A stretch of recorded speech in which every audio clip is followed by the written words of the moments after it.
अझै अगाडि 3 वर्ष अगाडि रेस जितेर हुन्छ भने त्यही भन्नु एकचोटिमा जिते भने त्यो पनि रेसले हुँदैन नि त रेस भनेको बडी नै चाहिने त बडीको आफै म त मेन बडीको लागि स्ट्यामिना हो साले जिम गरेर ट्रेडमिलमा 15 मिनेट भागेर यहाँ हिँड्न सक्छ भने आफ्नो बडीले कति सहन सक्छ भनेर हेर्नलाई आउने हो ट्रेकिङ भनेको न त यो सबैको हैन तर यो फर्स्ट टाइम हुनु सही छैन फर्स्ट टाइम हो तर म त मेरो बेस्ट दिइरहेको छु फर्स्ट टाइम भयो हामी नगरे पनि त होइन नि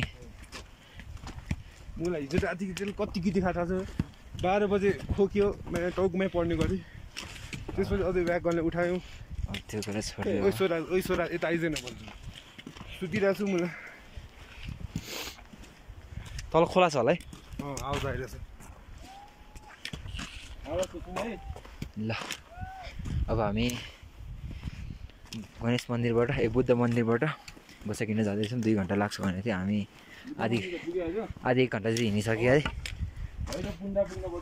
भैरव कुण्ड कालकुण्ड नागकुण्ड जे छ सबै कुण्डमा एक डुब्की लगाएर स्वाहा गरेर आउने हो त्यो बिकी किन नआएको रे मैले भनेको बुझेन ठिक छ अब will be back again with another episode in Gosaikunda